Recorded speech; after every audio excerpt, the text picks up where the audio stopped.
సిద్ధపాటు అంటే రేపటి గురించి ఆలోచన చేసి ఈరోజే సమకూర్చుకోవడాన్ని సిద్ధపాటు అంటారు. రేపటి గురించి కానీ లేకపోతే ఫ్యూచర్ గురించి అంటే భవిష్యత్తు గురించి కానీ కొన్ని రోజుల ముందు లేకపోతే కొన్ని సంవత్సరముల ముందు కొన్ని గంటల ముందు కంటే కూడా దేనికోసమైతే మనము ఆలోచన కలిగి ఉన్నామో దానిని ముందే సమాయత్తపరచడాన్ని సిద్ధపాటు అంటారు. ఉదాహరణకి నీవు రేపు ఏదో ఒక కార్యాన్ని తలపెట్టావు, దానికి సంబంధించినటువంటి పనులన్నీ ఈ రోజునే నీవు సిద్ధపరిచావు, దాన్నే సిద్ధపాటు అంటారు. రేపే నువ్వు సిద్ధపాటు లేకుండా ఉంటే రేపు నువ్వేం చేయాలనుకున్నావో అది నువ్వు చేయలేవు. నువ్వు రేపు చేయాలనుకున్నది చేయలేవు. ఎందుకు చేయలేవు అంటే ఈ రోజు నుండి నువ్వు దాన్ని సిద్ధపాటు చేసుకోలేదు కాబట్టి. ఈ రోజులో నువ్వు దాన్ని సిద్ధపాటు చేసుకుంటే రేపది నువ్వు చేయడానికి అవకాశం ఉంటుంది. ఉదాహరణకి చాలా సింపుల్, మీకు అందరికీ తెలిసిందే, అందరిళ్ళల్లో ఉండేదే. స్త్రీలు ఒక కర్రీ వండాలంటే దానికి సంబంధించినటువంటి ప్రతి కూరగాయల్ని కట్ చేసుకుని ముందే సిద్ధపరచుకుంటావు. ప్రతి వస్తువును ముందే తెచ్చి సిద్ధపరచుకుంటావు. షాప్కి వెళ్ళి షాపు నుండి కావలసిన ప్రతి వస్తువుని నువ్వు ముందే సిద్ధపరచుకుని ఇంట్లో పెట్టుకుంటావు. అప్పటికప్పుడు వంట మొదలు పెట్టావు. కొంతమంది ఒక నెలకు సరిపడగా వస్తువులు తెచ్చి ఇంట్లో పెట్టుకుంటారు, దాన్నే సిద్ధపాటు అంటారు. నీకు కావలసిన రైస్ ఒక ప్యాకెట్ తెచ్చుకుని ఇంట్లో పెట్టుకుంటావు. కావలసిన మెటీరియల్ అంతా కూడా ఏమైతే కావాలో, కారం, ఉప్పు, చింతపండు, నూనె, లేకపోతే ఇంకా ఏం కావాలో అవన్నీ కూడా ఒక నెలకు సరిపడగా ప్రతి వస్తువు కూడా సిద్ధపరచుకుని ఇంట్లో పెట్టుకుంటాం. మనము పల్లెటూరు వాస్తవులం కాబట్టి మనం ఇంకా సంవత్సరానికి సరిపడగానే కొంతమంది ఇంట్లో పెట్టుకుంటారన్నీ. కొన్ని ఉన్నాయంటే సంవత్సరానికి సరిపడా ధాన్యం కానీ, లేకపోతే చింతపండు కానీ, పచ్చళ్ళు కానీ, నూనెలు కానీ కొంతమంది సంవత్సరానికి సరిపడగా ఇంట్లో పెట్టుకుంటారు, దాన్నే సిద్ధపాటు అంటారు. సంవత్సరం అంతా మనం ఏం తినాలి, లేకపోతే నెలంతా మనం ఏం తినాలి, లేకపోతే వారం అంతా ఏం తినాలి, రేపేం తినాలి అనే దానికి ఈరోజు ప్రిపరేషన్ అంటారు దాన్ని ఇంగ్లీష్లో. ప్రిపరేషన్ అంటే సిద్ధపాటు. అలా ప్రతిదీ నువ్వు సిద్ధం చేసుకుంటావు. అలాగే మనిషి జీవితంలో సిద్ధపాటు అనేది లేకపోతే జీవితంలో మనం ఏమీ సాధించలేం. సిద్ధపాటు అని లేకపోతే జీవితంలో మనము చేరుకోవాలన్న లక్ష్యాన్ని మనం చేరుకోలేం. మనిషికి రెండు రకాల సిద్ధపాట్లు ఉండాలి. ఒకటి మానవ జీవితము మనుగడ కోసం, ఈ లోకంలో మనం ఎలా జీవించాలి అనే దానికోసం ఒక సిద్ధపాటు కావాలి. రెండు, భక్తి జీవితాన్ని ఎలా జీవించాలి అనే దానికి కూడా ఒక సిద్ధపాటు కావాలి. ఈ రెండు సిద్ధపాటులు లేకపోతే మనం పరిపూర్ణమైన జీవితాన్ని అనుభవించలేము, పరిపూర్ణమైన జీవితాన్ని ఆస్వాదించలేము, పరిపూర్ణమైన భక్తి జీవితాన్ని కూడా మనం గడపలేము. కాబట్టే దేవుడు చెప్తున్నాడు, ప్రతి ఒక్కరు కూడా సిద్ధపాటు కలిగి ఉండండి. మూడవ సిద్ధపాటు ఇంకొకటి ఉంది, రాకడకు సిద్ధపాటు. మూడవ సిద్ధపాటు ఇంకొకటి ఉంది, రాకడకు సిద్ధపాటు అంటారు దాన్ని. రాకడకు సిద్ధపాటు అంటే ఏమిటంటే, యేసుక్రీస్తు ప్రభు ఎలా అయితే ఒలీవల కొండ మీద నుండి పరలోకానికి ఆరోహణం అయిపోయాడో, మళ్ళీ అలాగే ఏ ఒలీవల కొండ మీద నుండి దేవుడు పరలోకం ఎక్కి వెళ్ళాడో, తిరిగి మరలా అదే ఒలీవల కొండ మీద పాదం మోపి భూమి మీదకి రాబోతూ ఉన్నాడు. రెండవసారి మళ్ళా రాబోతూ ఉన్నాడు యేసుక్రీస్తు ప్రభువు. యేసుక్రీస్తు ప్రభు వచ్చినప్పుడు ఆయనతో పాటు జీవించడానికి మనము సిద్ధపాటు కలిగి ఉండాలి. మూడు సిద్ధపాట్లు అన్నమాట. ఒకటి, ఈ లోకంలో మనం ఎలా జీవించాలి, ఈ లోకంలో మనం అనుకున్న జీవితాన్ని, మంచి జీవితాన్ని, ఆ బ్లెస్డ్ జీవితాన్ని మనం ఎలా జీవించాలో అన్నదానికి ఒక సిద్ధపాటు కలగాలి. ఇప్పుడు ఒక ట్రైను నువ్వు ఒక హైదరాబాద్ కానీ, ఒక చెన్నై కానీ, ఒక ఢిల్లీ కానీ, ఒక ముంబై కానీ వెళ్ళాలంటే అప్పటికప్పుడు వెళ్ళి టికెట్ తీసుకుంటే నీకు టికెట్స్ దొరకవు. ఒక వారం 15 రోజుల ముందే సిద్ధపాటు కలిగి టికెట్స్ తీసుకుంటే నీకు బెర్త్ ఇస్తారు. అప్పటికప్పుడే కావాలనుకుంటే నువ్వేం చేయాలంటే జనరల్ బోగీలో ప్రయాణించాలి. జనరల్ బోగీలో ప్రయాణిస్తే నీ కొరకు సీట్ ఉండదు, అక్కడ గ్యారంటీ లేదు. సీట్ ఉంటుందని గ్యారంటీ లేదు, ఖాళీ ఉంటుందని గ్యారంటీ లేదు. ఖాళీ ఉంటే కూర్చుంటావు, ఖాళీ లేకపోతే నుంచోవాలి. ఇంకా జనం ఎక్కువగా ఉంటే తోసేస్తూ ఉంటారు. అదే మనకి సిద్ధపాటు కలిగి ఒక 10 రోజుల ముందుగానే సీటు బుక్ చేసుకుంటే మన సీటు మనకే ఉంటుంది. అలాగే ఆ ట్రైన్ వచ్చే ముందు 1 గంట ముందు నువ్వు వెళ్ళి అక్కడ కూర్చోవాలి. దాన్ని సిద్ధపాటు అంటారు. ఒకవేళ నువ్వు ఫ్లైట్ ఎక్కేవనుకో 2-3 గంటల ముందే ఎయిర్పోర్ట్లో ముందు రావాలి నువ్వు, లేకపోతే నిన్ను అలౌ చేయరు. 2-3 గంటల ముందే ఎయిర్పోర్ట్లోకి వెళితే నిన్ను తనిఖీ చేసి చెక్ చేసి, ఒక రకమైన చెక్కింగ్ కాదు, ఎన్నో రకాల చెక్కింగ్లు చేసి 2-3 గంటలు నిన్ను చెక్ చేసిన తర్వాత అప్పుడు నిన్ను ఫ్లైట్లోకి ఎక్కనిస్తారు. అంటే ఫ్లైట్ మనం బస్సులో చేయాపి వెంటనే ఎక్కేయడానికి ఉండదు. 3 గంటల ముందే 2-3 గంటల ముందే సిద్ధపాటు కలిగి ఉండాలి. దీన్నే సిద్ధపాటు అంటారు. ముందు కొన్ని రోజులకు ముందే ఏంటో అనేదాన్ని ఈవేళ ఆలోచించి తీసుకునే నిర్ణయాన్నే సిద్ధపాటు అంటారు. దేవునికి మహిమ కలుగును గాక. హల్లెలూయా. అలాగే మనము భక్తి జీవితంలో కూడా నేను ఒకటి చెప్పాను కదా, లోకానుసారమైన జీవితాన్ని జీవించడానికి కావలసిన ప్రణాళిక రచించడాన్ని ఒక సిద్ధపాటు. రెండవది భక్తి జీవితానికి కావలసిన జీవితం ఎలా జీవించాలి అనేదానికి సిద్ధపడేది ఒక సిద్ధపాటు. మూడవదిగా రాకడకు కోసం మనం సంసిద్ధమయ్యేది ఒక సిద్ధపాటు. చూడండి, బుద్ధిగల కన్యకలు, బుద్ధి లేని కన్యకలు ఉన్నారు. 10 మంది స్త్రీలు ఉన్నారు. 10 మంది కూడా కన్యకలే, వారికి వివాహాలు జరగలేదు. 10 మంది కన్యకలు ఉన్నారు. వారు దేవుడి రాకడ కొరకు సిద్ధపాటు కలిగి ఉండడంలో నిమగ్నమై ఉన్నారు. అనగా పెండ్లి కుమారుడి కోసం వారు వెయిట్ చేస్తూ ఉన్నారు. అయితే 10 మంది కలిసి 10 రకాల 10 మంది 10 దీపాలు పట్టుకుని వచ్చారు. 10 వాటి దివిటీలు పట్టుకుని వచ్చారు. అంటే 10 దీపాలు వెలిగించుకుని వచ్చారు. అయితే నూనె పోసి ఒత్తి వేసి వెలిగించి ఆ ప్రమిదల్లో ఆ దీపాలు పట్టుకుని 10 మంది వచ్చి ఎదురు చూస్తూ ఉన్నారు పెండ్లి కుమారుడి కోసం.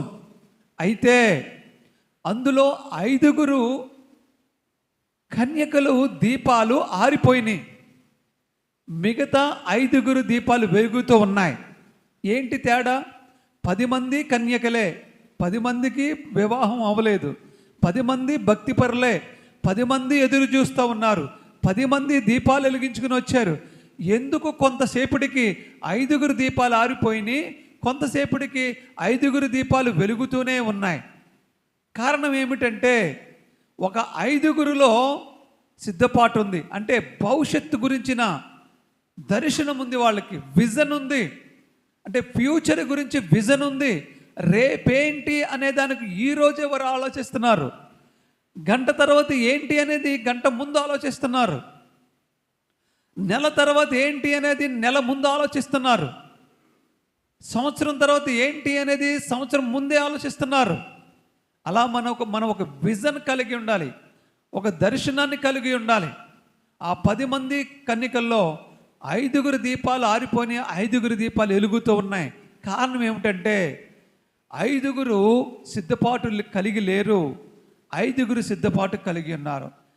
ఏం సిద్ధపాటు కలిగి ఉన్నారంటే ఆ ఆరిపోకుండా వెలుగుతూ ఉన్న 5 కన్యలు ఏం చేశారంటే, ఎందుకైనా మంచిది ఒకవేళ ప్రభు రాకడ లేట్ అయితే, ఒకవేళ అంటే పెండ్లి అక్కడ ఉన్న సందర్భం పెట్టి పెండ్లి కుమారు రావడానికి లేట్ అయితే మన ప్రమిదలో ఆరిపోయే ప్రమాదం ఉంది.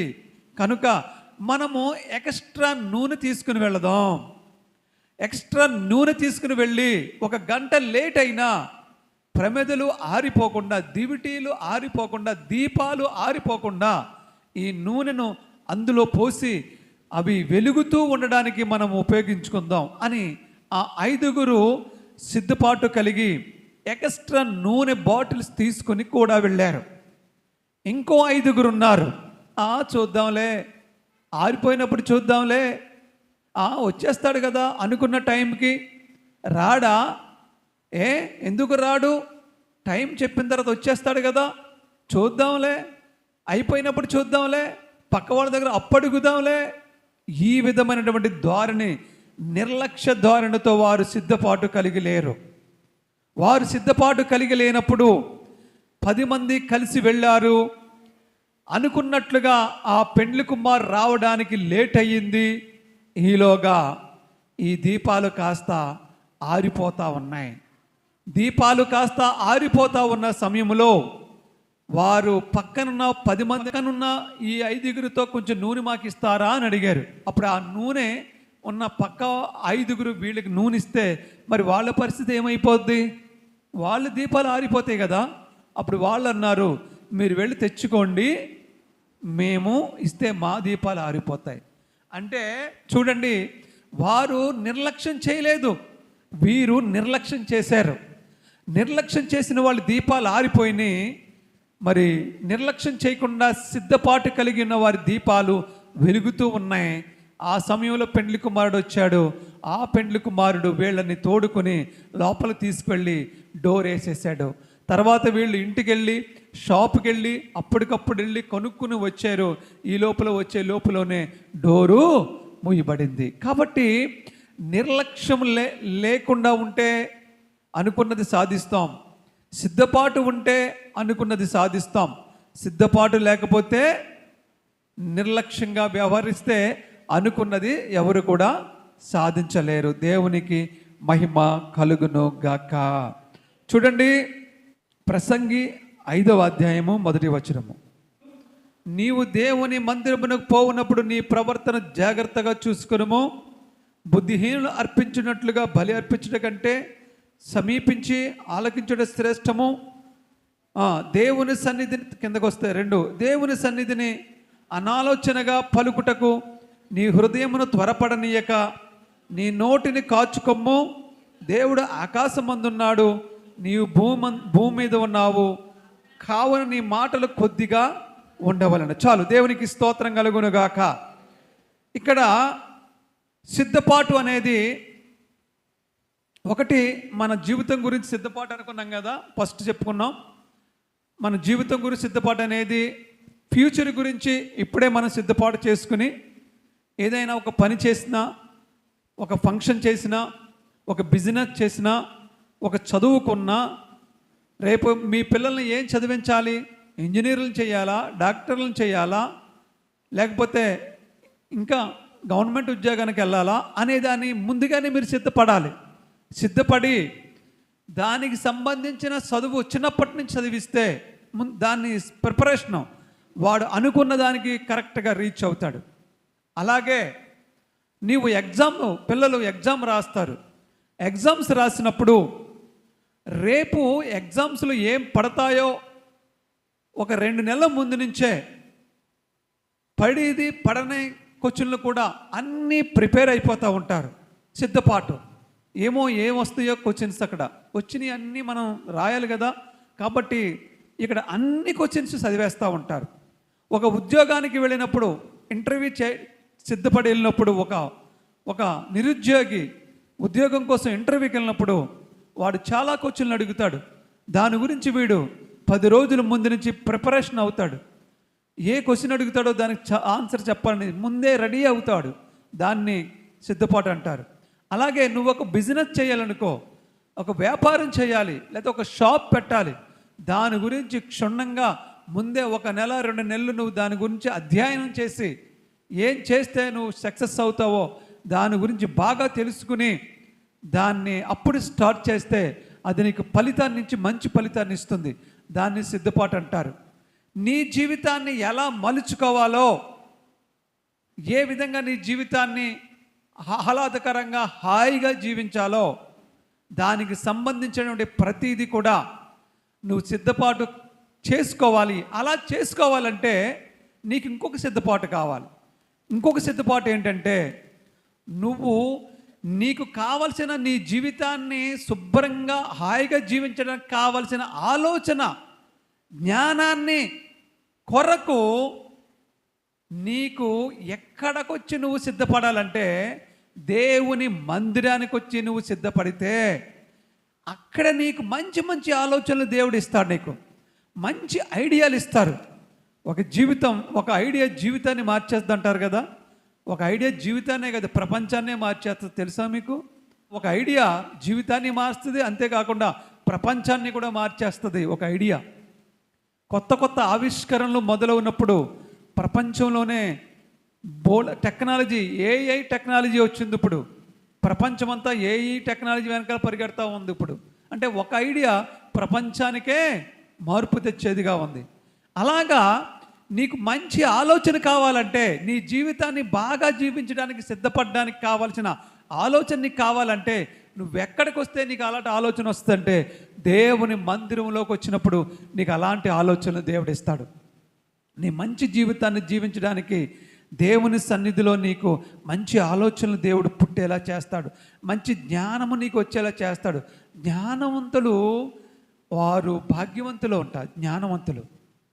మరి నీకు జ్ఞానం లేకపోతే, తెలివి లేకపోతే నువ్వేం సాధించగలుగుతావు? నీకు ఆ జ్ఞానము, ఆ తెలివి అది నీకు కావాలంటే దేవుని సన్నిధిలోనే దొరికిద్ది. అది నువ్వు దేవుని సన్నిధిలోకి వచ్చి ఏం చేయాలంటే, దేవుని వాక్యం వింటేనే దేవుడి గురించి తెలుస్తుంది. దేవుడి గురించి తెలియాలంటే దేవుని వాక్యం వినాలి. ఎవరైనా సరే, మీరైనా ఎవరైనా దేవుని వాక్యం వినకపోతే యేసు ప్రభు గురించి మీకు ఏమీ తెలియదు. యేసు ప్రభు గుణగణాలు ఏంటి, యేసు ప్రభు స్వభావం ఏమిటి, ఏం తెలుస్తుంది మీకు? దేవుని వాక్యం వినాలి. దేవునికి స్తోత్రం, హల్లెలూయా. చూడండి, దేవుని సన్నిధిలోనంటండి మీరు వచ్చినప్పుడంట ఎలా ఉండాలంటే, చూడండి దేవుడు చెప్తున్నాడు. దేవుని సన్నిధికి వస్తారు కదా మీరు, మంచి మంచి ఆలోచనలు మీకు కావాలి కదా, మంచి మంచి తెలివి మీకు కావాలి కదా, మంచి జ్ఞానం మీకు కావాలి కదా, మీ లైఫ్ బాగా ఆస్వాదించడానికి, ఆనందించడానికి, సిద్ధపాటు కలిగి ఉండడానికి కావలసిన జ్ఞానం, తెలివి మీకు కావాలి కదా. అప్పుడు మీరు మందిరానికి వస్తారు. మందిరంలోకి వచ్చి మీరు ఏం చేయాలంటే, చూడండి, నీవు దేవుని మందిరమునకు పోవునప్పుడు, ప్రసంగి 5లో ఫస్ట్లో, నీవు దేవుని మందిరమునకు పోవునప్పుడు, నీవంట దేవుని మందిరానికి వస్తావు కదా, పొద్దున నువ్వు పోవునప్పుడు నీ ప్రవర్తన జాగ్రత్తగా చూసుకొనుము. ఇదేంటి ఎలాగంటున్నాడు దేవుడు? ఇదేంటి దేవుడి మందిరానికి వెళ్ళేటప్పుడు నా ప్రవర్తన నేనేం చూసుకోవాలి? నువ్వు అనుకుంటావు, పొద్దున లేస్తాను, ప్రార్థన చేసుకుంటాను, తర్వాత పొలం వెళ్తే పొలం వెళ్తాను, లేకపోతే ఏం పని ఉంటే పని చూసుకుంటాను, గబగబా ఇంటికి వచ్చి స్నానం చేసి టిఫిన్ చేసి బైబిల్ చేతితో పట్టుకుని మందిరానికి వస్తాను, ఇంకా నా ప్రవర్తన చూసుకోవడం ఏంటి అని మనం అనుకుంటాం. కానీ దేవుడు ఏమంటున్నాడు? నీవు దేవుని మందిరమునకు పోవునప్పుడు నీ ప్రవర్తన జాగ్రత్తగా చూసుకొనుము. అంటే నువ్వు దేవుని మందిరానికి వెళ్ళడానికి కూడా సిద్ధపాటు కావాలంట. అర్థమవుతుందా? దేవుని అంటే నువ్వు పనులు చేసుకోవడానికి సిద్ధపాటు కాదు. రేపు ఏ పని ఉందో ఈవేళ సిద్ధపాటు చేసుకోవడం కాదు. రేపు మందిరానికి వెళ్తావు అనగానే ఈవేళ నువ్వు సిద్ధపాటు కలిగి ఉండాలంట. ఏంటి సిద్ధపాటు అంటే, నువ్వు శనివారం నైట్ ప్రార్థన, ఎక్కువ సమయం ప్రార్థన చేయాలంట. ప్రభువా, రేపు నేను మందిరానికి వెళ్ళాలి, నాకు ఏ ఆటంకము లేకుండా చూడు. రేపు నేను మందిరానికి వెళ్ళాలి, నాకు హృదయాన్ని తాకే వాక్యాన్ని ద్వారా నువ్వు మాట్లాడు. పాస్టర్ గారు ఏం వాక్యం చెప్తాడో అది నా గురించే అయ్యి ఉండాలి. ఆ వాక్యం నా కోసమే రావాలి. అలాంటి వాక్యం నాకు చెప్పించు. మంచి ఆరాధన, నేను స్తుతి ఆరాధన చెయ్యాలి, బలమైన ఆరాధన చెయ్యాలి, మీ ఆత్మ నా మీద దిగి రావాలి. నేను నీ మందిరంలో ఉన్నంతసేపు కూడా మీలో ఐక్యమవ్వాలి అనేటువంటి ప్రార్థన నువ్వు రాత్రి చేయాలి. పొద్దున్న కూడా ప్రార్థన చేసుకుని నువ్వు సిద్ధపడి దేవుని మందిరానికి రావాలి. వచ్చిన తర్వాత నువ్వేం చేయాలంట? చూడు, బుద్ధిహీనులు అర్పించినట్లుగా బలి అర్పించడం కంటే, చూడండి, సమీపించి ఆలకించుట శ్రేష్టము. ఏమని చెప్తున్నాడు దేవుడు? సమీపించి ఆలకించుట శ్రేష్టము. ఏంటి ఆలకించడం? దేవుని వాక్యాన్ని సమీపించడం అంటే ఏంటి? మీ చెవి దేవునికి దగ్గరగా పెట్టి, అంటే మనం ఏం చేస్తామంటే అనాలోచితంగా ఉంటాం. కింద కూడా రాశాడు దేవుడు, చూడండి, నీ దేవుని సన్నిధిలో అనాలోచనగా ఉండుటకు. చూడండి, దేవుని సన్నిధిలో అనాలోచితంగా అంటే నువ్వు దేవుని సన్నిధికి వచ్చి దేవుని వాక్యాన్ని వినడానికి నీ చెవిని దేవుని దగ్గరగా పెట్టాలి.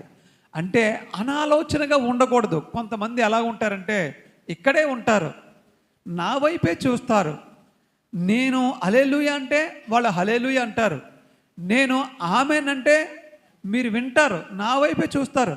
పాస్టర్ గారు భలే చెప్తున్నారా, నా మాట వింటారు. నేను హల్లెలూయా అన్నప్పుడు వాళ్ళు హల్లెలూయా చెప్తారు, నేను ఆమెన్ అన్నప్పుడు వాళ్ళు ఆమెన్ అంటారు. కానీ వాక్యం మాత్రం చెవిలోకి వెళ్తుంది, కానీ ఈ బుర్ర మాత్రం ఎక్కడో ఆలోచిస్తూ ఉంటుంది. నా వైపు కళ్ళు అప్పగించి చూస్తూ ఉంటారు ఇలాగా, కానీ బుర్ర మాత్రం ఎక్కడో ఉంటుంది. ఎక్కడుంటుందంటే లోకంలో, ఇంటికాడో లేదా పొలంలోనో, చేసే పనిలోనో, లేదా వాళ్ళ పిల్లల గురించో, భర్త గురించో, భార్య గురించో, కూతురు గురించో, అల్లుడు గురించో, కోళ్ళ గురించో, లేదా ఇంతకుముందు నువ్వు గుడికి వచ్చేటప్పుడు, లేదా నిన్న ఏదో ఇంటి దగ్గర ఏదో సమస్య గురించో ఏదో ఒకటి ఆలోచిస్తూ ఉంటావు. ఇక్కడే ఉంటావు, మందిరంలోనే కూర్చుంటావు, వాక్యాన్ని వింటావు, నా వైపే చూస్తావు, నేను చెప్పిన దాన్ని తల ఆడిస్తావు. కానీ లోపలున్న ఆలోచనలు చూసావా, అది మాత్రం ఇక్కడ ఉండదు, ఎక్కడో ఉంటుంది. చూసారండి, దేవునికి స్తోత్రం కలుగునుగాక. అంటే అది అలా అనాలోచితమైన ఆలోచన. మొన్న చెప్పాను మీకు, ఐతుకు అనే యవనస్తుడు మందిరంలో కూర్చున్నాడు, పౌలు గారి వాక్యం చెప్తున్నాడు. ఆ కుర్రోడు ఎక్కడున్నాడు? కిటికీలో కూర్చున్నాడు. కిటికీలో కూర్చుని ఏం చేస్తున్నాడు? వాడు వాక్యాన్ని వినట్లేదు, ఇక్కడే ఉన్నాడు, అనాలోచితంగా ఆలోచిస్తున్నాడు, ఏదో ఆలోచిస్తున్నాడు. బుర్ర ఇక్కడే ఉంది, మనసు ఇక్కడే ఉన్నాడు, కళ్ళు ఇక్కడే అప్పగించాడు, మైండ్ మాత్రం ఎక్కడో పనిచేస్తుంది. కిటికీలో కూర్చున్నాడు, పైన అందరు కుర్చీలో కూర్చుంటే, కింద కూర్చుంటే వాడు కిటికీలో కూర్చున్నాడు. కానీ ఆలోచన మాత్రం మందిరంలో లేదు, ఆలోచన మాత్రం వాక్యం మీద లేదు, ఎక్కడో ఉంది. కొంతసేపటికి అలాగ ఆలోచించిన కారణంగా నిద్ర వచ్చేసి కునిపట్లు పడిపోయి ఆ కిటికీలోంచి 3 అంతస్తుల పైనుంచి కింద పడిపోయాడు. చూసారా ఏమైందో? కింద పడిపోతే చనిపోయాడు. తర్వాత పౌలు గారు కిందకెళ్ళి అతను బ్రతికిస్తాడు. కానీ అనాలోచితంగా ఉన్న కారణం చేత ఏమైపోయాడండి? పైనుంచి కింద పడి చచ్చిపోయాడు. పౌలు గారు ఉన్నాడు కాబట్టి మళ్ళీ బతికించాడు.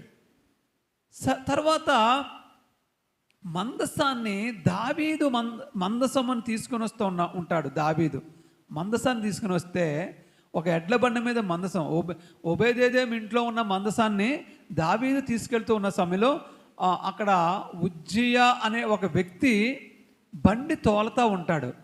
బండి తోలే వ్యక్తికి మందసాన్ని పట్టుకోవాల్సిన పని ఏంటి? బండి తోలేవాడు బండే తోలాలి, మందసాన్ని పట్టుకునే హక్కు అతనికి లేదు. మందసాన్ని ఎవరు ముట్టుకోవాలో వాళ్ళే ముట్టుకుంటారు. లేవీలకే హక్కు ఉంది, అది లేవీలే. మరొకడు ముట్టుకుంటే చనిపోతాడు, ముట్టుకోవాల్సిన పని లేదు వాడికి. వాడు బండి తోలాలి. అనాలోచితంగా ఉండుంటాడు.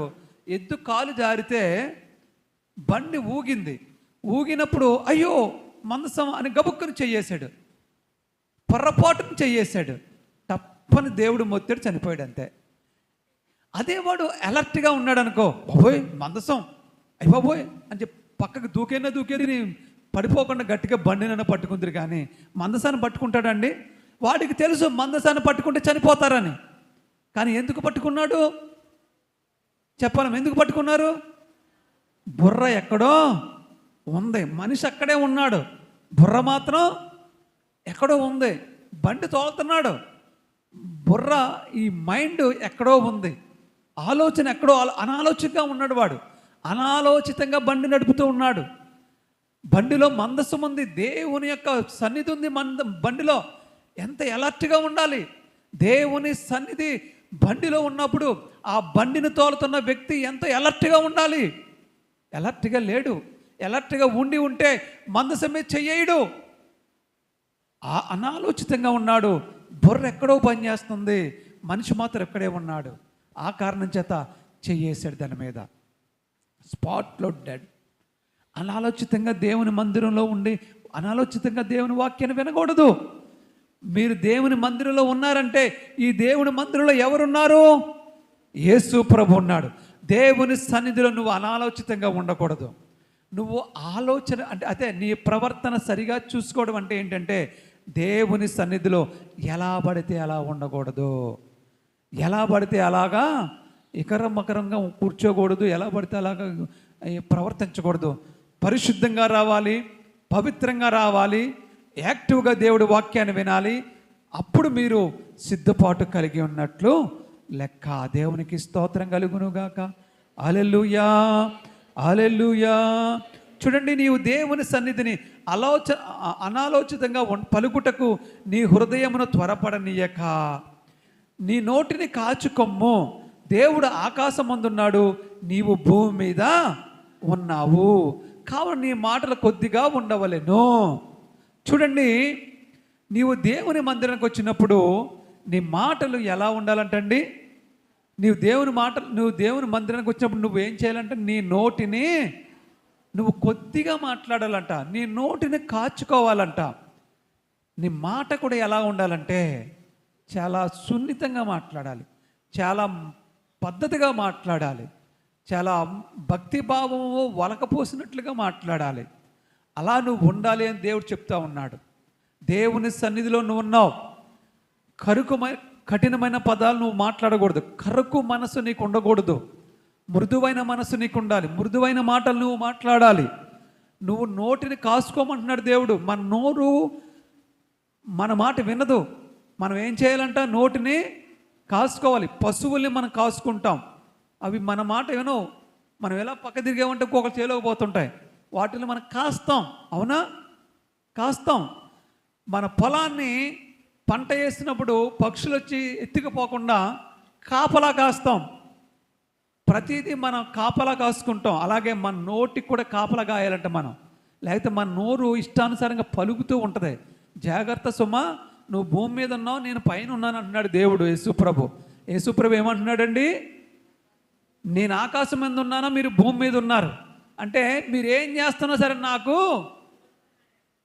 నేను చూస్తున్నాను అంటున్నాడు. ఇప్పుడు సహోదరులు మీరు ఏదో గుసగుసలాడేస్తారు, పక్కన ఎలాగలా గుసగుసలాడేసుకుంటారు, ఏదేదో మాట్లాడేసుకుంటారు మీరిద్దరూ. పురుషులు అవ్వచ్చు, స్త్రీలు అవ్వచ్చు. ఒకవేళ నేను చూడకపోవచ్చు, నేను ఇక్కడ కింద కూర్చున్నాను కుర్చీలో, మీరు నేను చూడకపోవచ్చు. ఎవరు చూస్తారు తెలుసా? మలాకీ గ్రంథము 3వ అధ్యాయం 16వ వచనం చూడు. మలాకీ గ్రంథము 3వ అధ్యాయం 16వ వచనం. యెహోవా యందు భయభక్తులు గలవారు ఒకరితో ఒకరు మాట్లాడుకొనుచుండగా యెహోవా చెవియొగ్గి ఆలకించెను. వింటున్నారా మీరు? అమ్మా, మీరు వింటున్నారా? యెహోవా యందు భయభక్తులు కలిగిన వారంటే ఎవరమ్మా? మనమా కాదా? అంటే వెనక్కి తిరిగి చూసుకుంటున్నారా? నన్ను కాదు, ఎవరిని అనుకుంటున్నారా మీరు? మనమే. యెహోవా యందు భయభక్తులు కలిగిన వారు అంటే మనమేనంట. మనమంట ఒకరితో ఒకరు మాట్లాడుకున్నప్పుడంట యెహోవా ఆలకించును. యెహోవా యందు భయభక్తులు కలిగే వాళ్ళంట ఒకరితో ఒకరు మాట్లాడుకునేటప్పుడంట యెహోవా ఆలకిస్తాడంట. అంటే మనం మాట్లాడుకునేటప్పుడంట ఈ మాటలన్నీ ఒకవేళ ఎవరికి వినపడకపోవచ్చు. మనం ఫోన్లో మాట్లాడుతున్నాం ఎవరితోనో. ఆ మాటలు ఎవరికి వినపడితే తెలుసా? యేసుప్రభు ఆలకిస్తున్నాడంట. మీరు అనుకుంటారు ఎవరికి తెలియదు ఈ మాటలు, ఎవ్వరు వినరు, మన ఇద్దరమే కదా ఇక్కడ ఉన్నాం, మాట్లాడుకుంటున్నాం, గదిలో ఉన్నాం, గుసగుసలు ఆడేసుకుంటున్నాం, ఇద్దరును ఎవరంటారు ఏంటి అనుకుంటారు. మీరిద్దరు గదిలో కూర్చుని మాట్లాడుకునే మాటలు ఉంటాయి చూసారా, ఎవ్వరికి తెలియకుండా మాట్లాడుకుంటారు కదా, సీక్రెట్ మాటలు. అవి ఎవరికి వింటున్నారంట? అక్కడ మైక్ ఉందంట, అక్కడ స్పీకర్ ఉందోటి, పెద్ద బాక్స్ ఉంది, ఇంతకంటే పెద్ద బాక్స్, అలాంటి బాక్సుల కంటే పెద్ద బాక్సులు ఉన్నాయి. ఆ బాక్సులో వింటున్నాడంట. ఎవరు? యేసుప్రభు వింటున్నాడంట. తెలుసా? ఆ జాగ్రత్త సుమా. మనం మాట్లాడుకునే మాటలు యేసుప్రభు వింటున్నాడు అనే స్పృహలో మనం ఉండాలి. ఇంకెవరు వినట్లేదు కదా అని అనుకోవద్దు. మీరు ఏం మాట్లాడినా, దేవుని నమ్మిన బిడ్డలు ఏం మాట్లాడుకున్నా దేవుడు ఆలకిస్తాడంట, ఖచ్చితంగా ఆలకిస్తాడంట. నేను అంటున్న మాట కాదు, మలాకీ గ్రంథంలోనే 3వ అధ్యాయంలోనే 16వ వచనం రాయబడి ఉంది. కాబట్టి మనము మాట్లాంటే ఎలాగ ఉండాలంటండి? ప్రసంగిలో ఉంది, మళ్ళీ 5 కిందకు వచ్చిన 5వ అధ్యాయంలో మన మాటలు ఎలాగ ఉండాలంటండి? కొద్దిగా ఉండాలంట. కొద్దిగా ఉండాలి మన మాట. కొంతమంది మాట్లాడతారండి లోడ నాన్ స్టాప్గా మాట్లాడుతూ ఉంటారు. Non stop. ఇంకా ఆ నోటికి ఇసుపు ఉండదు, ఆ నోటికి ప్లాస్టర్ వేసుకోరు. ఇంకా ఏం పడితే అది మాట్లాడుతూనే ఉంటారు. సువార్త చెప్పండి అంటే సువార్త చెప్పరు, కానీ ఊర్లో ఉన్న వార్తలన్నీ చెప్తారు. సువార్త చెప్పరు, ఊర్లో ఉన్న వార్తలన్నీ చెప్తారు.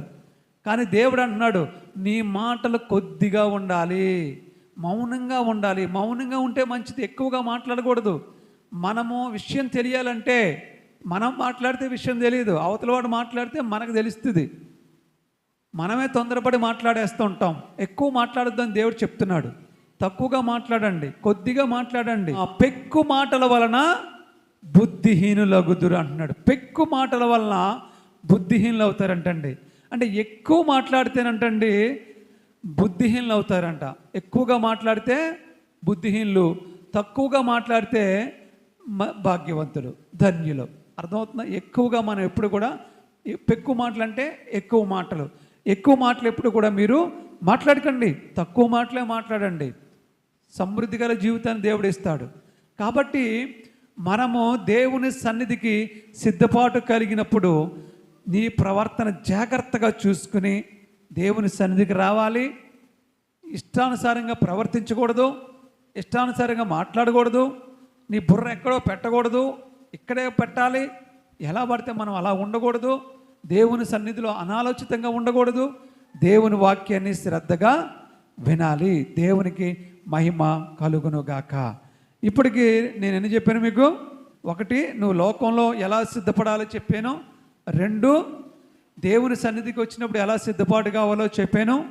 3వ అంశం కూడా ఇంకొకటి నేను చెప్పి నేను ముగిస్తానండి.